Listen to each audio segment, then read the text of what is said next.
If this worn out wagon was yours, would you keep driving it or spend $35,000 to completely refresh it inside and out, transforming it into a new G63?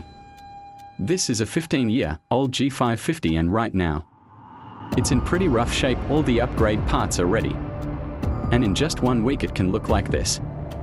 The entire interior will be stripped and replaced with new widescreen dash, turning into a $200,000 G63. Once the build is complete, this car will be nothing short of a work of art.